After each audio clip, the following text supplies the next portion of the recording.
E aí, pessoal, beleza? Hoje é dia de derby, bebê.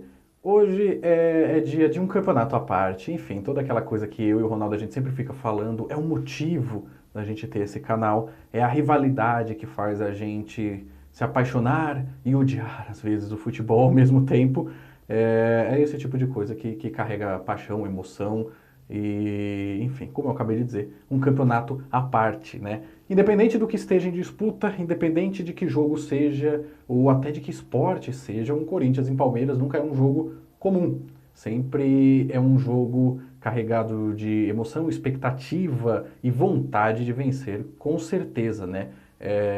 Quando você tem um rival, você vencer dele, você tem duas alegrias: a vitória do seu time e a derrota do time do seu rival, tudo num pacote só. Ou seja, o derby é simplesmente maravilhoso ou desgraçado, dependendo do resultado que vai acontecer daqui a pouco. Bom, o Corinthians nos últimos dias tem vivido momentos extremamente turbulentos, né? O último mês do Corinthians foi tenebroso, foram dias de um futebol muito pobre, muito fraco.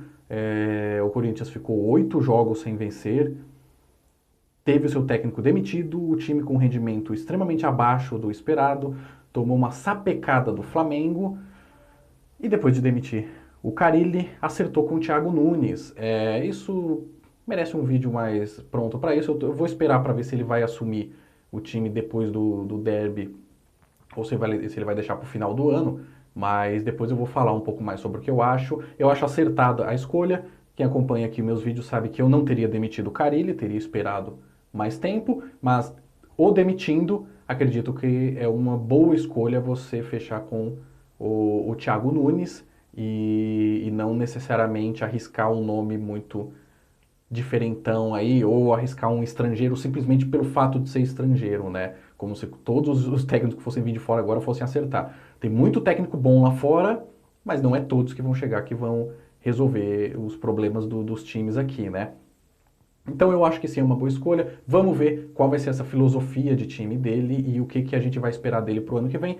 Isso a gente destrincha mais em um vídeo específico para isso. Como eu falei, eu vou esperar para ver se ele vai assumir o time já agora ou vai deixar pro ano que vem, e aí a gente já baseia essas opiniões. Hoje vai o Coelho ali no banco. O Corinthians foi com o Coelho no banco de reserva, como treinador na quarta-feira, no jogo contra o Fortaleza, e o Corinthians venceu. Olha só, você corintiano que estava com saudade de saber o que era uma vitória, você corintiano que não lembrava mais como é que se comemorava 3 gols, pois é, a gente teve todas essas emoções no jogo de quarta-feira. O Corinthians conseguiu ganhar, conseguiu ter bom volume no ataque e conseguiu fazer 3 gols. Saiu de uma situação adversa, virou a partida, tomou o empate. Então, assim, 2 momentos ficou numa situação adversa e conseguiu ter forças para ir para frente e lutar, coisa que o time não vinha mostrando. Então, é aquela coisa do futebol, né? Não lembro que técnico falou, não sei se foi o Muricy, depois que parou, que fala que vocês não sabem nada que acontece lá dentro. Acaba sendo verdade. A gente opina aqui pelo que a gente vê fora, pelo rendimento, pela capacidade dos jogadores, do técnico, da comissão, enfim, a gente faz prognóstico. O que acontece lá dentro, não tem como saber. Jornalista que vem e começa a falar, você fica sempre desconfiado se é fofoca, se não é, você nunca sabe o que realmente está acontecendo lá dentro. Mas fato é que com o Carille alguma coisa a mais estava acontecendo do que simplesmente uma falta de entendimento tático ou uma falta de treinamento e de tudo mais. Porque o time entrou com vontade, o time entrou com disposição, o time foi para o ataque o tempo todo. E conseguiu, como eu falei, depois de 2 vezes estar numa situação adversa no placar, uma perdendo e a outra tinha tomado o empate, conseguiu ir para cima e fazer os gols. Ainda não foi um primor de partida, não foi maravilhoso, mas é um passo importante que se dá para a confiança dos jogadores, a confiança do time. Se os jogadores não estavam felizes com o que com o que vinha acontecendo, eles conseguirem dar uma boa resposta logo na primeira oportunidade é algo muito importante para a confiança, como eu disse, do time. Me preocupa um pouco como o Corinthians ficou vulnerável na defesa. A gente tomou 2 gols do Fortaleza, 2 gols do Fortaleza. O Fortaleza não é um time tão horroroso assim, mas também ele tem algumas deficiências, né? Um time um pouco melhor talvez tivesse causado mais prejuízo ainda para o Corinthians. O sistema defensivo falhando muito é o que me preocupa num jogo de hoje contra o Palmeiras, por exemplo. Se todo aquele empenho do Corinthians contra o Fortaleza no ataque, se o Corinthians conseguir repetir hoje, a gente tende a deixar o jogo muito mais disputado do que ultimamente a gente vem fazendo com os jogos. A defesa não pode falhar como falhou naquele jogo. Foi uma falha coletiva. Alguns nomes em um outro lance acabam falhando um pouco mais, mas foi uma falha coletiva. E o Corinthians não pode tomar aquele tipo de gol. O que esperar hoje do Corinthians é uma incógnita. Para quem acompanha os vídeos do canal sabe que eu estava muito chateado, muito decepcionado com o time nos últimos tempos, porque ele não demonstrava força, nem vontade, nem nada. Parecia que nada mexia com os brios do time para ele mudar alguma coisa, para ele encarar uma partida como algo mais do que apenas um joguinho de futebol. E ele teve várias oportunidades nos últimos tempos. É curto o período de tempo sem Carille. É curto o período de tempo com um pouco mais de confiança dos jogadores. É apenas um jogo, mas eles naquele jogo demonstraram algo que eles não vinham demonstrando. Isso, acredito que não só para mim, como para todo torcedor corintiano, dá a esperança de que hoje, sim, ele pode mexer com os brios dos jogadores e eles não vão querer perder para o Palmeiras. Eles não vão fazer aquela situação patética que foi o jogo contra o São Paulo, que o Corinthians literalmente estava cagando para o jogo. Ele não se importou nem um pouco em perder para o São Paulo, em passar vergonha contra o Flamengo. Hoje eu acredito que não vai ser assim. Os jogadores vão se empenhar, vão correr e vão, do jeito deles, tentando sempre atacar mais, sempre incomodar mais o adversário, vão tentar fazer de tudo para ganhar o jogo. Como eu disse, o derby é um campeonato à parte, ele muda diretrizes dos times, vamos dizer assim. Um time que está em crise adora um clássico para poder virar a chavinha. E talvez seja isso que o Corinthians está precisando. Talvez não, é isso. Se o Corinthians conseguir uma vitória hoje contra o Palmeiras, ele vira a chavinha e entra de novo na disputa por uma vaga na Libertadores. E a gente tem que fazer de tudo para conseguir uma vaga direta, porque o ano que vem o Corinthians está na Florida Cup e quando você pega a pré-Libertadores, o começo do ano fica horroroso. Mal você tem tempo de planejar, de treinar time. Se chegar jogador novo, você não tem nem tempo de treinar, ele já vai para uma decisão de pré-Libertadores. Então a gente tem que fazer de tudo para pegar a vaga direta.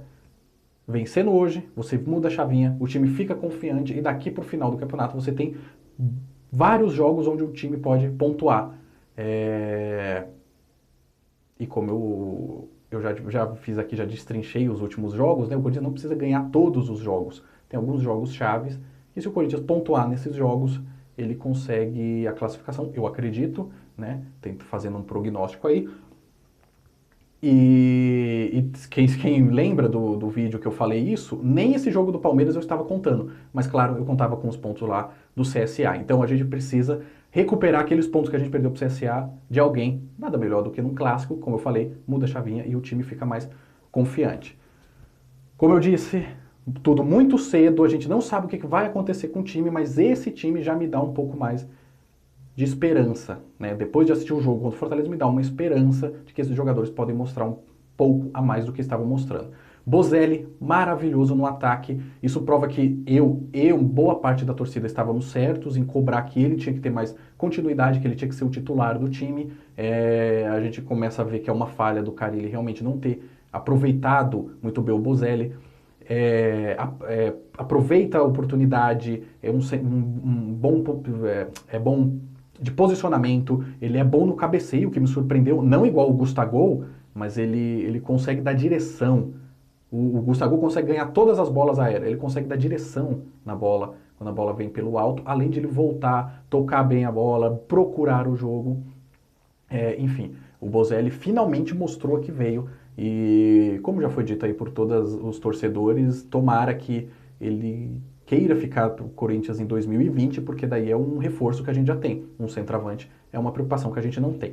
O resto do time funcionando ali relativamente bem, o ataque ousado, Pedrinho no meio, Matheus Vital de um lado e Janderson do outro, o Janderson menino indo para cima, e tem que ir mesmo, tem que deixar ele jogar leve, ele brincar ali, ele ir pro ataque e quebrar a defesa, que é isso que ele faz muito bem. Pedrinho no meio, armando, que é como todo mundo cobrou ele. Eu não acho que ele jogou tão bem contra o Fortaleza, mas não jogou mal. Ele foi ali na média, como o time jogou bem, a média dá para passar de ano, vamos dizer assim, ele tem muito a evoluir. Claro, se o jogador não está acostumado a jogar com aqueles jogadores ali na meiuca, ele demora um tempo até ele se entrosar. Acredito que acaba acontecendo isso. O Matheus Vital oscila muito, ele acaba sumindo muito durante as partidas, mas é o melhor que a gente tem agora, já que o Cleison não vem muito bem. Vamos ver agora nessa nova fase do time. Ele entrou e deu passe para o terceiro gol do Bozelli. No meio campo, o Júnior Urso, ele consegue fazer o gol, tira a camisa, faz aquela coisa de raça para a torcida, só que minutos depois ele começou a errar muito passe. Então assim, a média dele durante o jogo é muito ruim ainda, mas ele fez algo que ele não fazia.